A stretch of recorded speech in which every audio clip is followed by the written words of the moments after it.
감사합니다. 예, 우리 성도 간에 문안 나누도록 하겠습니다. 네, 주님만 기대합니다. 인사하겠습니다.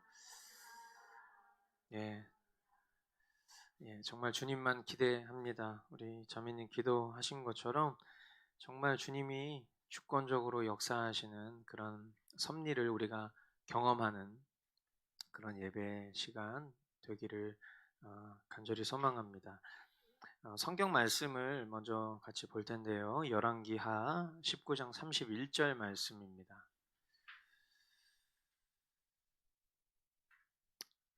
우리 한 목소리로 읽도록 하겠습니다.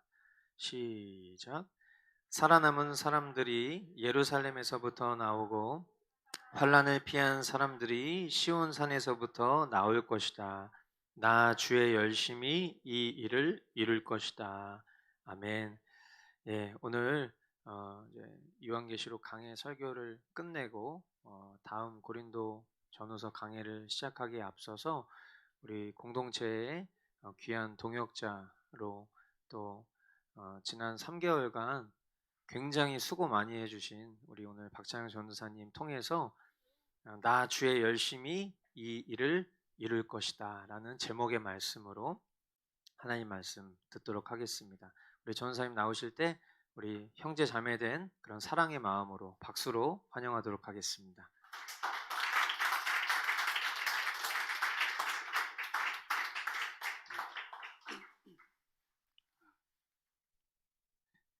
지치지 않는 열정으로 담대하게 복음만 선포하는 시간이 되기를 소망합니다. 네, 이 시간 정말로 사람에게 집중하는 시간이 아니라 우리 주님만 기대하고 주님만 소망하는 그런 시간이 되기를 소망합니다. 네, 오늘 이제 본문 19장이지만 함께 18장 말씀도 함께 보면서 이제 말씀을 전하겠습니다. 이제 본문을 보면 히스기야라는 인물이 나오는데 이 인물은 종교개혁을 일으킨 인물입니다. 18장 3절에서 8절까지 내용을 보면 그가 어떤 종교개혁을 일으켰는지 또 어떤 종교개혁을 행했는지 자세하게 나와 있습니다. 먼저는 4절 말씀을 보면 그가 이렇게 간략하게 어떻게 종교개혁을 일으켰는지 나와 있는데 그는 상당을 헐어버렸고 또 돌 기둥들을 부수었으며 아세라 목상을 찍어버렸다. 그는 또한 모세가 만든 구리뱀도 산산조각으로 깨트려 버렸다. 이스라엘 자손이 그때까지도 느우수단이라고 부르는 그 구리뱀에게 분향하고 있었기 때문이다. 네. 이렇게 히스기야 왕은 유다 왕인데 이런 종교개혁을 일으켜서 모든 어느 왕도 하지 못했던 그 일들, 산당을 헐어버리고 또 모든 우상을 산산조각 내어 버렸습니다.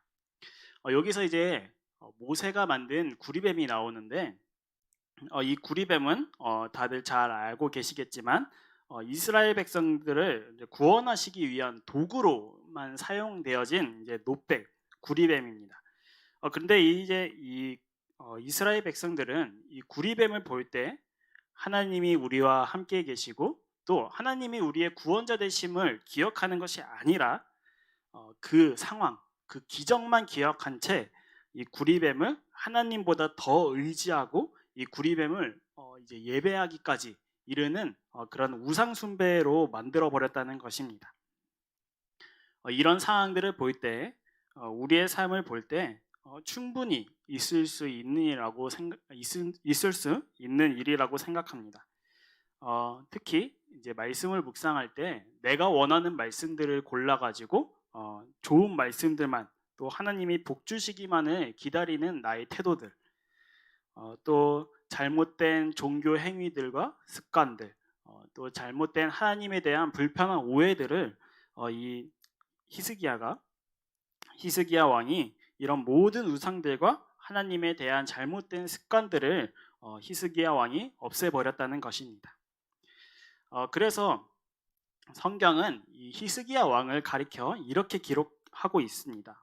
5절에서 6절 말씀을 보면 그는 주님이신 이스라엘의 하나님만을 신뢰하였는데 유다 왕 가운데는 전에도 후에도 그만한 왕이 없었다. 6절 말씀을 보면 그는 주님에게만 매달려 주님을 배반하는 일이 없이 주님께서 모세에게 명하신 계명들을 준수하였다. 아멘. 이렇게 성경은 히스기야 왕을 이렇게 기록하고 있습니다.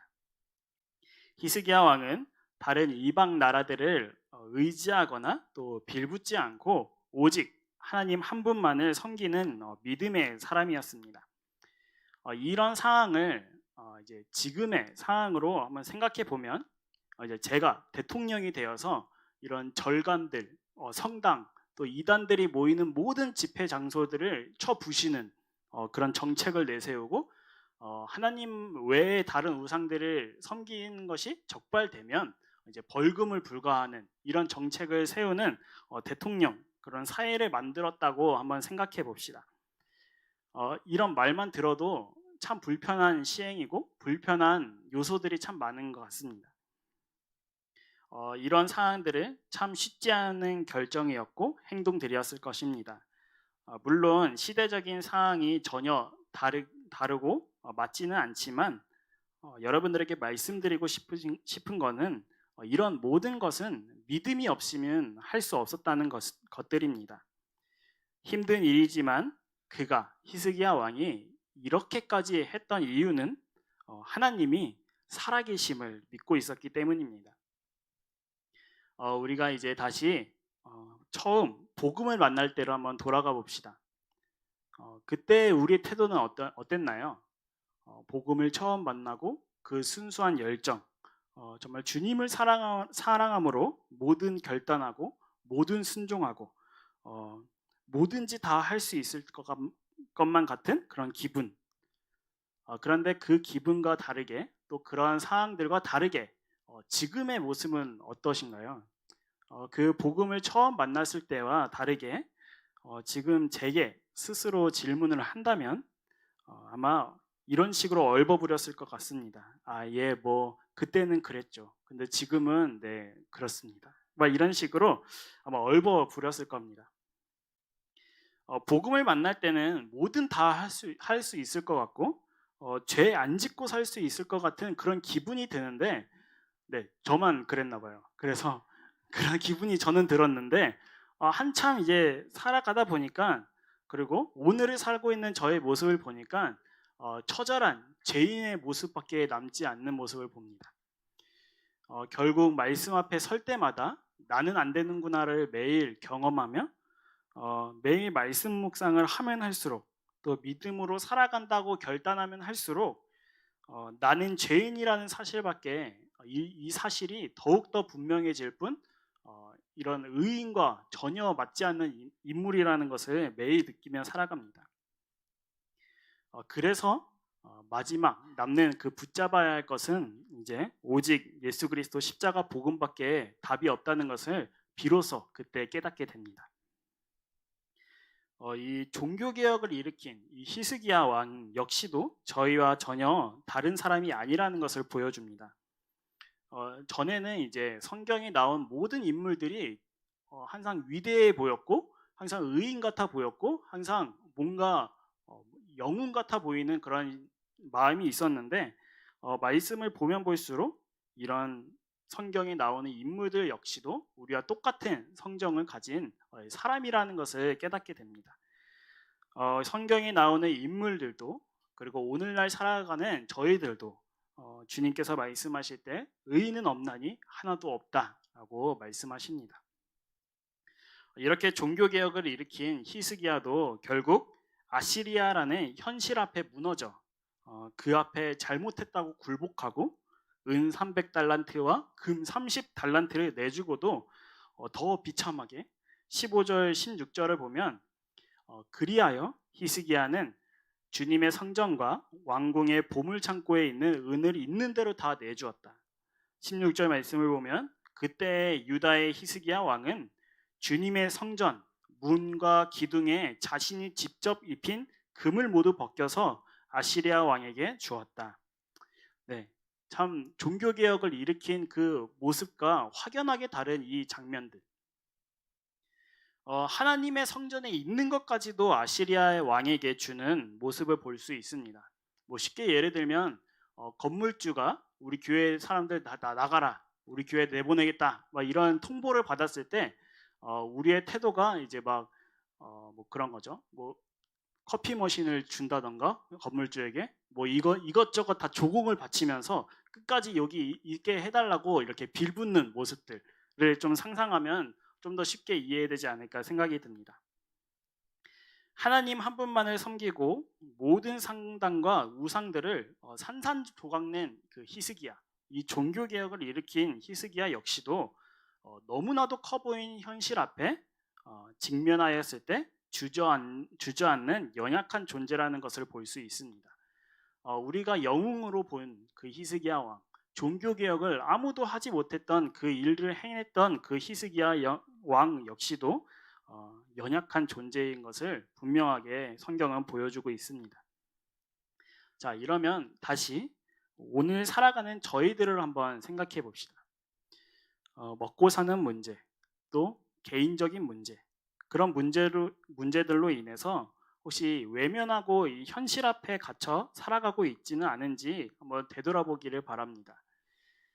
말씀을 들을 때에는 결단하며 또 나아가지만 이 예배 시간 끝나고 이 교회 문턱을 나가는 순간 들은 말씀들은 다 잊어버린 채 다시 세상 속으로 들어가 무엇을 먹을까, 또 무엇을 마실까 염려하며 살아가고 또 삶의 작은 부분에 함몰되어서 말씀 앞으로 나오지 못하고 있지는 않은지 한번 우리의 삶을 점검해 볼 필요가 있습니다.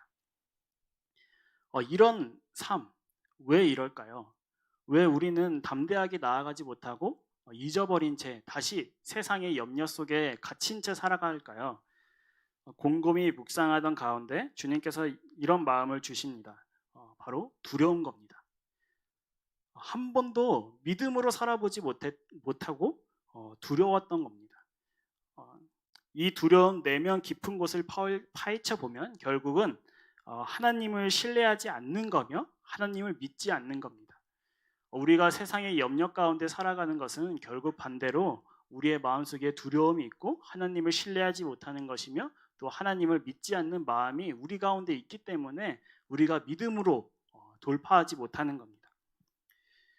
우리 공동체의 기도문에 보면 이런 믿음의 플러그인을 하지 못했기 때문에 실제된 삶을 살지 못한다고 기도를 합니다. 지금까지 들었던 모든 말씀들을 믿음과 결합시키지 않았기 때문에 우리 삶의 문제들 앞에서 두려워지고 낙심되어지고 결국은 다시 세상의 방법으로 해결해 나아가는 우리들의 연약한 모습이 바로 이런 모습이라는 겁니다. 바로 이럴 때 조심해야 되는 것은 이럴 때 바로 마귀들은 놓치지 않는다는 겁니다. 이 속이는 자는 이럴 때 더욱더 공격해오고 이럴 때 더욱더 하나님의 백성을 하나님과 멀어지게 하기 위해 모든 수단과 방법을 가리지 않고 공격해옵니다. 이제 18장 중후반부터는 이제 랍사게라는 인물이 나오는데 참 이 인물을 말할 때 얼마나 얄미운 이름인지 랍사게 막 이런 묵상할 때 참 계속 웃기더라고요. 랍사게 막 이런 얄미운 이름인데 더 나아가 말하는 것도 얼마나 얄밉고 밉상인지 19절에서 35절까지 그가 이제 계속해서 유다 백성들을 협박하고 유다 백성들에게 히스기야 왕의 말을 듣지 말아라. 이제 위대한 아시리아 왕의 말을 들어라, 따라라 이렇게 말하는데 이 말하는 배경은 잠시 또 시간을 거슬러 아시리아라는 왕이 이제 나라가 북이스라엘을 멸망시켰어요. 왜냐하면 이제 그때가 당시에는 이 사건은 마치 아시리아가 하나님을 이긴 듯한 그런 걸로 여기면서 살아왔기 때문에 이렇게 말하는 이유가 그 사건 아시리아가 북이스라엘을 멸망시켰던 그 사건 때문에 이 랍사게라는 인물이 유다 백성들에게 하나님을 자기들이 이겼고 하나님을 조롱하고 모욕하는 말들을 또 서슴없이 해대고 있는 또 모습입니다. 다윗을 볼 때 다윗은 이제 골리앗이 하나님의 이름을 모독하고 조롱할 때에 이제 다윗은 만군의 여호와의 이름을 붙잡고 물맷돌을 들고 전쟁에 나아가 승리하였습니다. 그런데 유다 백성들의 태도는 달랐습니다. 랍사게에게 대항하거나 어떤 무력을 행사한 것이 아니라 침묵했다는 겁니다.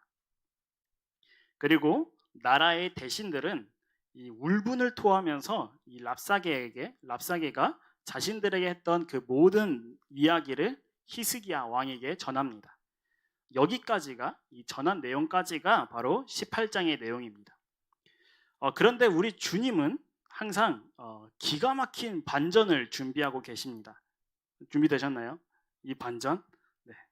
자, 19장 역시 이 얄미운 랍사게가 계속해서 백성들을 협박합니다. 이제는 더 심각하게 이 랍사게뿐만 아니라 아시리아 왕까지 합세해서 이제 협박을 합니다. 이 아시리아 왕 산헤림이 이제 왕이 직접 서신을 작성하여서 사신들을 통해서 이제 전하게 되는데, 이 왕의 협박 편지를 받은 히스기야의 마음은 얼마나 두렵고 떨리겠습니까? 이 상황을 쉽게 또 오늘날로 가정을 하자면, 뭐 다녀본 적은 없지만 제가 회사를 다녔다고 가정을 합시다. 이 회사를 다니는데 제가 이끄는 팀, 뭐 7, 8명 되는 팀을 꾸려가지고 이제 회사를 다니고 있는데, 팀장인 제가 이제 업무를 시작하기 전에 항상 예배를 드리고 시작을 하기를 결단하고 이제 매일 예배를 드리면서 이제 업무를 시작했습니다. 그런데 이 어느 날 이것을 목격한 사장님이 이제 부장님을 시켜가지고 이제 그만두게 해라. 이제 이제 계속하면 해고시켜 버리겠다라고 경고를 해라라고 지시를 내리죠. 이제 그날부터 이제 부장님은 그날부터 저희 팀을 계속 공격해 옵니다. 저에게는 이제 그러다가 팀 전체가 다 해고당할 수 있다. 또 팀원들에게는 팀장 너무 믿지 말아라. 또 팀장 너무 신뢰하지 말아라. 이런 식으로 계속 경고하며 협박을 합니다.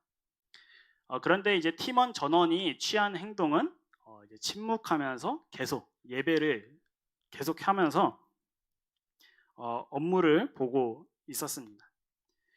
근데 이제 예배를 멈추지 않았더니 이제 그 계속해서 예배를 드리는 모습을 보면서 사장님이 이제 직접 이제 제게 연락을 주는 겁니다. 한 번만 더 걸리면 네 팀원들 다 잘라버리겠다. 뭐 이런 협박 연락을 받았다고 한번 가정을 합시다.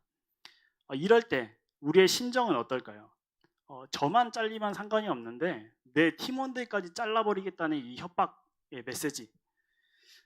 이런 심정을 받았을 때 그 히스기야의 마음과 아마 동일하진 않지만 아마 히스기야의 마음은 더 중압감이 심했을 거라고 생각이 됩니다. 왜냐하면 히스기야는 개인, 팀 단위가 아니라 나라 전체가 멸망에 이르게 생겼고 또 생명의 죽임까지 당할 수 있는 이 상황에 처해 있고 위기에 처해 있기 때문에 히스기야 왕이 받는 이 중압감은 이루 말할 수 없으리라고 생각이 듭니다. 조금 이해가 되셨나요? 지금 어떤 상황인지? 그런데 이 히스기야에게 이러한 상황이 처음이 아닌 것은 18장 말씀에도 볼 수 있습니다. 바로 두 번째 협박이죠. 18장에서는 히스기야 왕이 그들에게 잘못했다고 굴복하고 모든 은과 모든 왕궁에 있는 보물 창고를 열어서 모든 보물들을 내어주고 게다가 이제 성전의 모든 것을 바치면서까지 이제 아시리아의 마음을 사려고 했던 그였지만, 이런 그의 태도였지만 이제 19장에 그의 태도는 달라졌습니다. 그가 취한 태도는 아시리아의 그 협박 편지를 조용히 주님의 성전으로 들어가 그 편지를 주님 앞에 펴놓은 뒤 기도를 합니다. 그 기도 함께 보겠습니다. 제가 그 기도 말씀 읽겠습니다.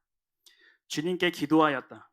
그룹들 위에 계시는 주 이스라엘의 하나님, 주님만이 이 세상의 모든 나라를 다스리시는 오직 한 분뿐인 하나님이시며 하늘과 땅을 만드신 분이십니다. 주님, 귀를 기울여 들어주십시오. 주님, 눈여겨 보아 주십시오. 살아계신 하나님을 모욕하는 말을 전한 저 사내립의 망언을 잊지 마십시오. 주님, 참으로 아시리아의 왕들이 여러 나라와 그 땅을 마구 짓밟아 버렸습니다. 여러 민족이 믿는 신들을 모두 불에 던져 태웠습니다. 물론 그것들은 참 시민이 아니라 다만 나무와 돌로 만든 것이었기에 아시리아 왕들에게 멸망당할 수밖에 없었습니다마는 주 우리의 하나님, 지금 이제 그의 손에서 우리를 구원하여 주셔서 세상의 모든 나라가 오직 주님만이 홀로 주 하나님이심을 알게 하여 주십시오. 아멘. 좀 여기 신기한 거를 이제 묵상하면서 발견을 했는데 18장 15절은 이제 아시리아의 마음을 사려고 노력했던 그였지만 19장 15절에서는 주님의 마음에 합한 자답게 나아갑니다. 이 한 장 텀으로 달라진 것은 아무것도 없고 오히려 위기가 더 커지면 커졌지 달라진 것은 아무것도 없습니다. 주변 상황도 또 위기도 더 커지고 동일하게 펼쳐져 있지만 위기를 기회로 바꾸는 방법은 바로 주님께 기도하는 것입니다. 현실적으로 보면 이해할 수가 없죠. 왜냐하면 그 당시 그 상황을 보면 군사력을 모으기 급했고 또 그 모든 상황을 벗어날 국리를 이렇게 생각하기에 바빴지만 그럼에도 이 그리스도인들은 이 위기 앞에 무릎을 꿇는 겁니다. 그리스도인들은 세상적인 방법에 동원해서 이 상황을 모면하는 것이 아니라 주님 앞에 무릎을 꿇고 기도로 나아가는 것이 바로 그리스도인들의 태도입니다. 지금 저희들을 개개인마다 처한 상황은 다르지만 분명하게 어려움은 존재합니다. 그런데 그 어려움은 어떻게 돌파하고 계시나요? 뭐 돈으로 아니면 내가 여태까지 쌓아놓은 인맥들로 이런 걸로 혹시 돌파하고 계시나요? 앞에서 말했듯이 저희는 말씀과 기도 앞에 더욱 나아가야 됩니다. 비록 이제 나아갈 때 더 어려운 시련이 닥칠지 모르지만 그럴 때 주신 것이 바로 믿음인 겁니다. 히스기야의 기도처럼 주님만이 이 세상의 모든 나라를 다스리시는 오직 한 분, 하나님, 하늘과 땅을 만드신 분이라고 고백을 한다면 무엇이 두렵고 떨리겠습니까? 나 역시, 우리 역시 아시리아처럼 너무나도 커 보이는 현실 앞에 부딪혔지만 또 그 현실 앞에 주저앉아 계시지만 이제는 말씀으로 일어나셔서 주님께 기도로 나아가는 저와 성도님들이 되기를 소망합니다. 그래서 우리가 찬양에 고백했던 것처럼 구원은 오직 하나님께만 있습니다. 아멘. 아까 가정 엄청 광범위하게 과정한 거 기억하시죠? 사장님께 이제 반전을 말씀드리겠습니다. 사장님께 그런 연락을 받았지만 이제 연출을 좀 하자면 이제 카메라가 제 입술을 딱 비치는데 울상이 아니라 이제 갑자기 미소를 짓는 거죠. 왜 미소를 지을까요? 여기서 주님께서 그 기가 막힌 반전은 바로 저희 아빠가 회장님이었다는 것입니다. 그래서 이제 그 협박 문자나 연락을 이제 조용히 회장실로 들어가 딱 내미는 거죠. 회장님, 이제 아빠 이렇게 딱. 그럼 모든 상황은 끝이 납니다. 자, 우리 아빠, 아버지 되신 주님도 전능하신 분이시고 강하신 분이십니다. 세상이 제 아무리 커 보일지라도 이 모든 것을 계획하신 분은 주님이십니다. 우리 주님은 이 회장님보다 한참 더 높으시고 끝도 없으신 우리 주님이십니다. 이 주님이 이제 다음 말씀으로 우리의 모든 대적들에게 한마디 하십니다. 21절부터 보면 아시리아 왕을 두고 다음과 같이 말씀하셨습니다. 처녀딸 시온이 오히려 너 사내립을 경멸하고 비웃을 것이다. 딸 예루살렘이 오히려 물러나는 네 뒷모습을 보면서 머리를 흔들 것이다. 네가 감히 누구를 모욕하고 멸시하였느냐? 네가 누구에게 큰 소리를 쳤느냐? 나 이스라엘의 거룩한 자에게 감히 네 눈을 부르떴느냐? 네가 정년들을 보내어 나 주를 조롱하며 말하기를 내가 수많은 병거를 몰아 높은 산 이 꼭대기에서 저 꼭대기까지 레바논의 막다른 곳까지 깊숙이 들어가서 키 큰 백합목과 아름다운 잣나무를 베어버리고 울창한 숲속 깊숙이 들어가서 그 끝까지 들어갔고 그리고는 땅을 파서 다른 나라의 물을 마시며 발바닥으로 밟게 하고서도 이집트의 모든 강물을 말렸다고 하였다. 네, 아멘. 전 주님 멋지지 않으신가요? 모든 대적들을 우리 주님은 물리칠 수 있는 강하신 또 전능하신 분이십니다. 주님보다 강한 분은 없습니다. 그러기에 히스기야가 주님의 성전에 있는 물건을 아시리아에게 넘기고 아시리아에게 조공을 바친다 할지라도 또 우리의 삶 가운데 주저앉고 절망 가운데 빠져 있다 할지라도 우리 주님은 주님이 택한 자를 결코 내치지 않으시고 영원토록 함께 계시며 영원한 피난처 되십니다. 우리의 고난, 우리가 겪는 이 어려움을 과연 주님께서 모르실까요? 우리가 문제라고 여기는 이 어려움은 모두 다 주님의 섭리 가운데 있음을 기억하시기 바랍니다. 이 이후의 말씀을 보면 25절 그리고 27, 28절 말씀을 보면 그러나 사내림아 너는 듣지 못하였느냐? 그런 일은 이미 내가 오래전에 결정한 것들이고 이미 내가 아득한 옛날부터 계획한 것들이다. 이제 내가 그것을 이루었을 뿐이다. 그래서 내가 견고한 요새들을 돌 무너기로 만들고 나는 다 알고 있다. 네가 앉고 서는 것, 네가 나가고 들어오는 것, 네가 내게 분노를 품고 있다는 것도 나는 모두 다 알고 있다. 네가 내게 품고 있는 분노와 오만을 이미 오래전에 내가 직접 들었기에 내가 내 코에 새 갈고리를 깨고 내 입에 재갈을 물려 내가 왔던 그 길로 너를 되돌아가게 하겠다. 아멘. 우리 주님은 어떠한 사소한 그 하나까지도 모르시는 것이 없으십니다. 우리가 어떤 어려움을 겪고 있고 주님 때문에 어떤 핍박을 받고 있는지도 다 알고 기억하고 계십니다. 모든 역사는 주님이 주관하고 계심을 기억하시기 바랍니다. 그렇다면 이 사실을 믿고 고백한다면 이 사실을 믿음으로 고백한다면 우리는 더 이상 이제 두려워할 이유가 전혀 없는 것입니다. 왜냐하면 마지막 날에 주님께서 모든 것을 다 이루시기 때문입니다. 마지막 날까지 우리는 믿음으로 주님 다시 오실 그날을 준비하며 기다리며 살아야 됩니다. 그러기에 우리는 인생을 사는 것이 아니라 주님과 함께 영생을 누리면서 사는 존재입니다.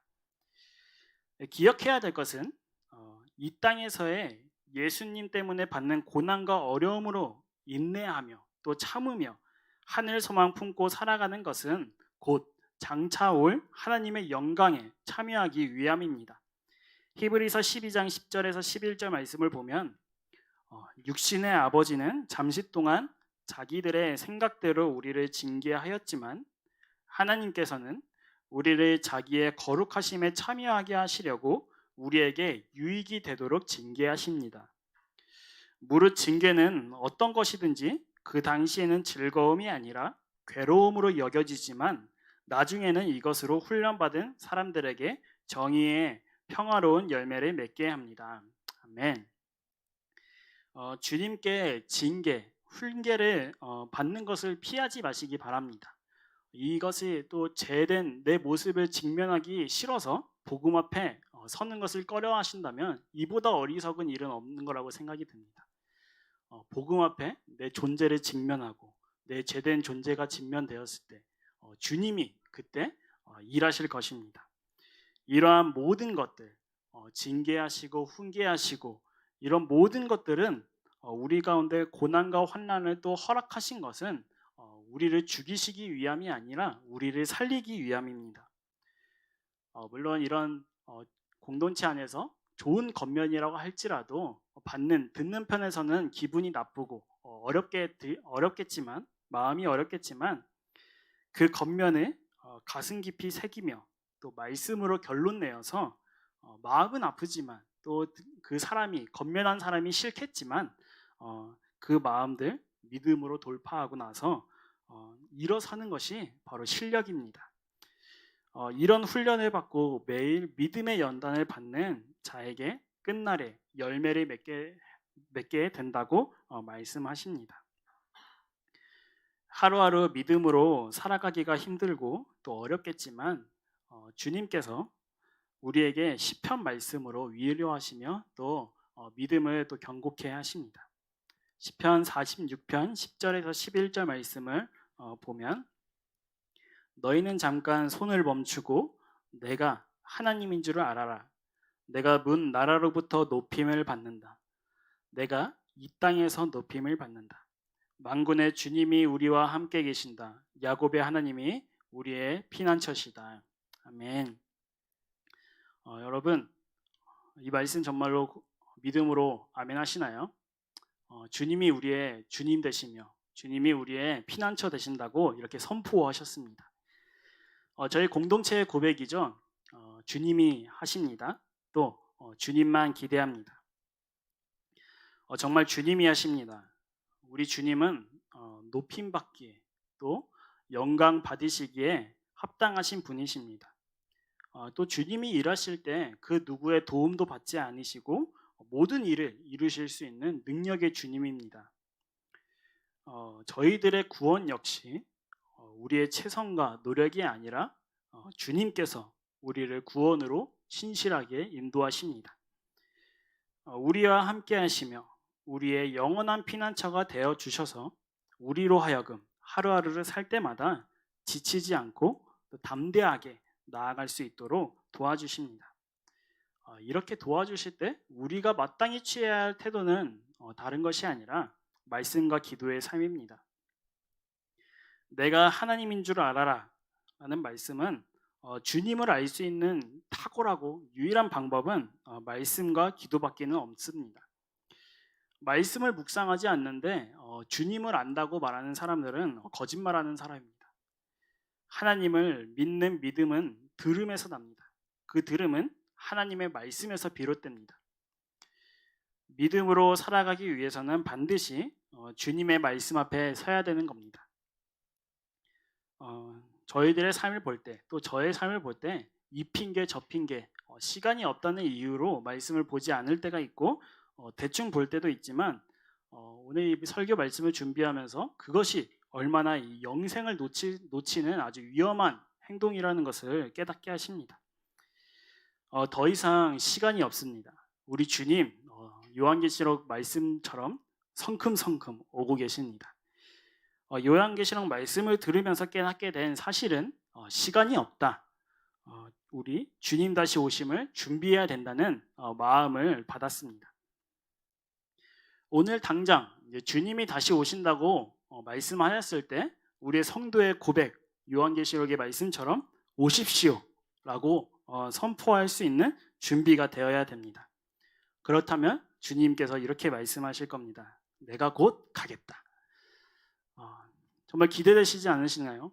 우리 주님 이 오십시오 라고 대답하며 전율을 느끼며 주님 다시 오실 그날을 준비하는 우리 신부된 교회가 되기를 소망합니다. 이렇게 매일 말씀과 기도 앞에 서면서 믿음으로 살아낸다면 우리 주님께서 또 이렇게 말씀하실 겁니다. 나 주의 열심히 이 일을 이룰 것이다. 아멘. 주님께서 행한 일들을 정말 기대되지 않으시나요? 앞으로 주님 다시 오실 그날까지 믿음으로 살아간다면 분명하게 우리의 최선과 노력이 아닌 주님이 이루실 것입니다. 주님께서 행한 일들을 보기 원하신다면 말씀과 기도의 삶을 놓치지 않기 바랍니다.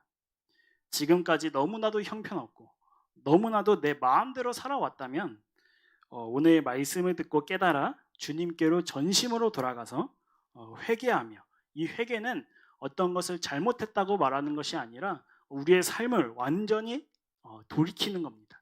바로 주님께로 돌이키는 겁니다. 돌이켜서 다시 복음 앞으로 내 자신을 세우는 우리 머스트 공동체가 되기를 소망합니다. 정말로 주님이 일하실 것이 기대되시나요? 매일 기쁨으로, 매일 이 벅찬 감격으로 하루하루를 살아가고 싶다면, 또 살아가기를 원하신다면 우리 이제 말씀과 기도의 삶 놓치지 맙시다. 그래서 매일매일 말씀과 기도 앞에 서면서 주님이 행하실 일들을 기대하며 살아가는 우리 모두가 되기를 소망합니다. 이제는 이제 말씀이 정말로 믿음으로 고백되어진다면, 이 말씀이 믿어진다면 더 이상 이제 세상을 두려워할 필요가 없이 담대하게 그날을 준비할 수 있게 됩니다. 그 이유는 주님이 우리와 함께 계시기 때문입니다. 그리고 회장님보다 더 높으신 우리 주님이 바로 우리의 아빠, 아버지 되시기 때문입니다. 더 이상 이제 세상의 삶의 무게에 힘겹게 살아가는 것이 아니라 오늘 고백했던 것처럼 모든 짐을 주님께 맡기고 하나님 나라의 부흥과 선교 완성을 위해 살아가는 모든 선교사님들이 되기를 소망합니다. 우리 한번 앞뒤 좌우 지체들과 함께 이렇게 인사했으면 좋겠습니다. 선교사님, 주님이 다 이루셨고 주님이 다 이루신답니다. 이렇게 인사 한번 해보겠습니다. 고백하겠습니다. 예, 주님이 다 이루셨고, 아멘. 네. 우리의 고백이 정말 우리의 실제가 되어서 주님이 다 이루셨고 주님이 다 이루신답니다. 이 고백 붙잡고 매일매일 믿음으로 살아가는 우리 머스트 모든 공동체 교회가 되기를 간절히 소망합니다. 네, 기도하겠습니다.